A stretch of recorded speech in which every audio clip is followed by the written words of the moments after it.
Hello students, welcome to my YouTube channel Vaghela studies. ધોરણ 12 એકાઉન્ટનું solution આપી રહ્યો છું. જો તમે મારી ચેનલમાં નવા હોવ તો લાઈક સબસ્ક્રાઈબ કરો અને તમારા મિત્રોને શેર કરો, જેથી કરીને તમે મારા નવા વિડીયો લઈ શકો અને સારા માર્કે પાસ થઈ શકો. તો મિત્રો, એકાઉન્ટ ધોરણ 12 એકાઉન્ટ વિભાગ ઈ સેક્શન ઈ, તેમાં પ્રકરણ 5 પ્રવેશના દાખલાનું હવે હું સોલ્યુશન આપું છું તમને. તો તેમાં જોઈએ તો આ વિડીયોમાં 1 થી 5 પ્રવેશના દાખલાના સોલ્યુશન મેં આપેલા છે ગણતરી સાથે, તેમને સમજાવીને આપેલા છે ખૂબ જ સ્પષ્ટ રીતે. કોઈ પણ જાતની તમને મિસ્ટેક આવશે નહીં, એવી રીતે આપેલા છે. તો દાખલો પહેલો છે રુચિ અને શુચિનો. બીજો દાખલો છે કુંદન અને કેતનનો. બધી રકમ આપેલી છે. હવાલા ટીક કરવાના જે કંઈ છે તે કરી નાખવા. ત્યારબાદ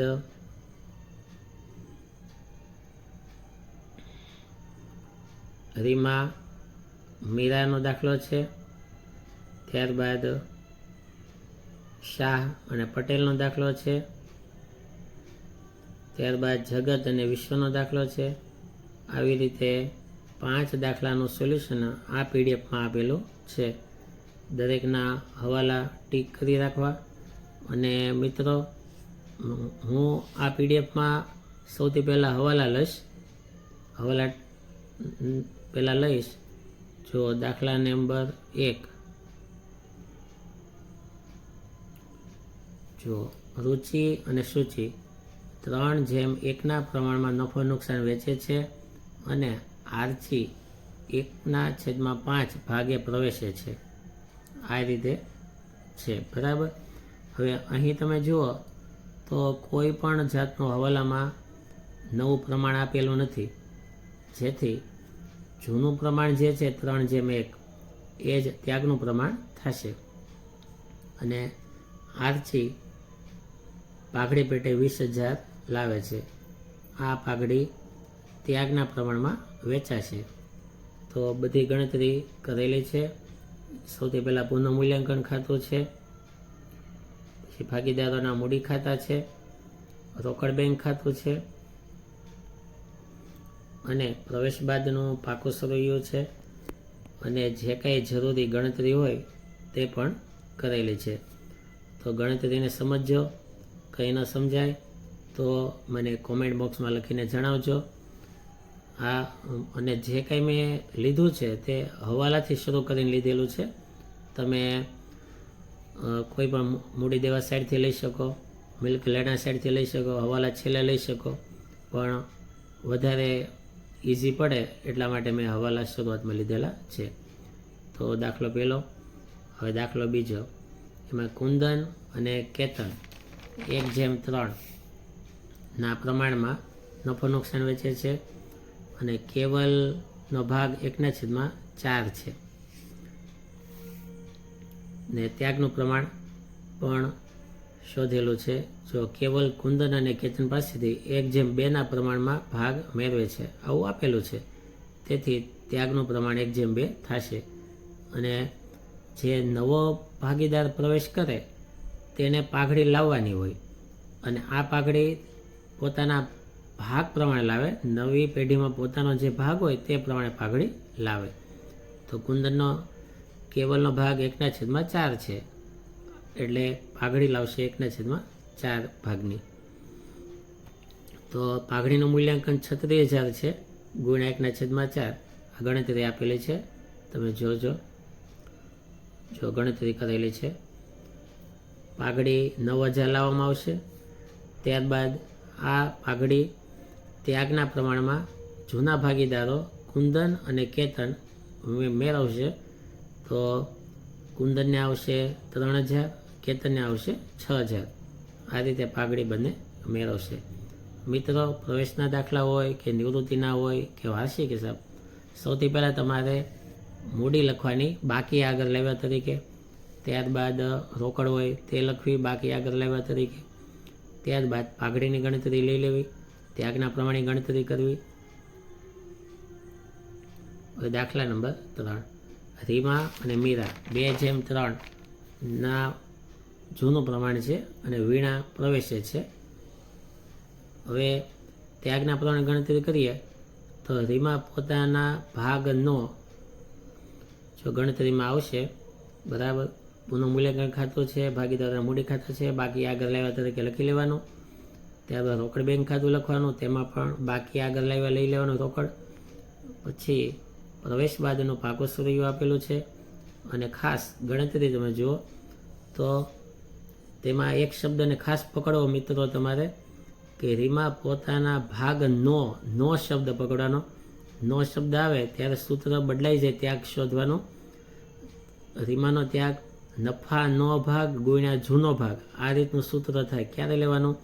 કે નો શબ્દ લાગે, ભાગમાંથી હોય તો આવું નહીં લેવાનું, ભાગ ન હોય તો આ રીતે ગણતરી કરવી, જેથી ત્યાગનું પ્રમાણ આવશે. જે ગણતરી આપેલી છે ત્યારબાદ પાઘડી શોધાઈ જશે અને આ પાઘડી જૂના ભાગીદારોને વેચવી. જે ગણતરી કરેલી છે સમજો વ્યવસ્થિત. હવે દાખલા નંબર 4. તેમાં શાહ અને પટેલ 2:1 ના પ્રમાણમાં જૂનો ભાગ છે, દેસાઈ પ્રવેશે છે. હવે જો આ દાખલામાં પણ પુનઃમૂલ્યાંકન ખાતું, ભાગીદારોના મૂડી ખાતા, બાકી આગળ લઈ લેવાની, સૌથી પહેલાં લખવાની, પછી હવાલા પ્રમાણે લેતું જવાનું, હવાલા ટીક થયેલા છે, રોકડ બેંક ખાતું, ત્યારબાદ પ્રવેશ બાદનું પાકું સરવૈયું. તેમાં ગણતરી ખાસ સમજો મિત્રો, કે શાહનો ત્યાગ, શાહ પોતાના ભાગમાંથી 1/12 ભાગ આપે છે, પટેલ પોતાના ભાગમાંથી 1/6 ભાગ આપે છે.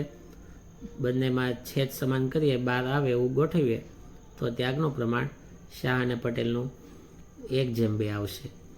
અને દેસાઈનો ભાગ લઈએ તો બંને જે ત્યાગ કરે તેને પ્લસ કરવાના, 1/12 પ્લસ 2/12 બરાબર 3/12.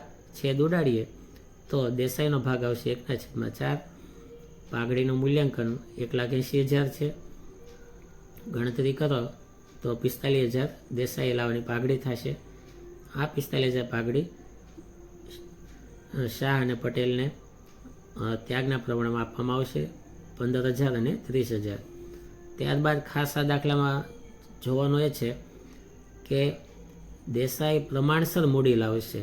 પ્રમાણસર મૂડી એટલે શું મિત્રો સમજો ખાસ, કે દેસાઈને જે નવી પેઢીમાં ભાગ આપવામાં આવ્યો હોય તે ભાગની મૂડી લાવે તો દેસાઈને 1/4 ભાગ આપવામાં આવે છે. કુલ ભાગ 4 થયા, એ 4 ભાગમાં એક ભાગ દેસાઈનો, તો 3 ભાગની મૂડી શાહ અને પટેલની થાય. તો શાહની ને પટેલની મૂડીનો ટોટલ થાય 2,21,700. તેમને 3 વડે ભાંગીએ, કેમકે એ બંનેની મૂડી ત્રીજા ભાગની છે. 3 વડે ભાંગીએ તો 73,900 આવે. આ દેસાઈની મૂડી થાય. ગણતરી સમજો ખાસ. હવે દાખલા નંબર 5. જગત અને વિશ્વ 1:1 ના પ્રમાણમાં જૂનું પ્રમાણ છે, સૃષ્ટિ પ્રવેશે છે. તો નવું પ્રમાણ આપેલું છે 4:3:3. જો પુનઃમૂલ્યાંકન ખાતું, ત્યારબાદ ભાગીદારોના મૂડી ખાતા, પછી રોકડ બેંક ખાતું. હવે પ્રવેશ બાદનું પાકો સરવૈયું, મૂડી દેવા, મિલકત લેણા. ગણતરી ખાસ સમજો. સૌથી પહેલાં બાકી આગળ લઈ લેવાની, ત્યારબાદ રોકડ બેંક લખવી, ત્યારબાદ હવાલા લેવા, તેમાં ગણતરી કરવી ત્યાગની. તો જુઓ ખાસ ત્યાગનું સૂત્ર જૂનો ભાગ માઇનસ નવો ભાગ, આ રીતે ત્યાગ શોધવાનો. હવે અહીં પાઘડીનું મૂલ્યાંકન અપાયેલું છે, ખાસ ધ્યાન આપજો. પાઘડીનું મૂલ્યાંકન જે છે 1,00,000, તેમાં નવી ભાગીદાર દેસાઈ 3/10 ના ભાગની પાઘડી લાવશે. 30,000 પાઘડી લાવવાની થાય. પણ રકમમાં એવું છે કે 18,000 પાઘડી રોકડમાં લાવે છે. જે પાઘડી રોકડમાં લાવે તે ગણાય પાઘડીનું પ્રીમિયમ. તો લાવવાની તો 30,000 પાઘડી છે, 30,000માંથી 18,000 બાદ કરીએ, વધે 12,000.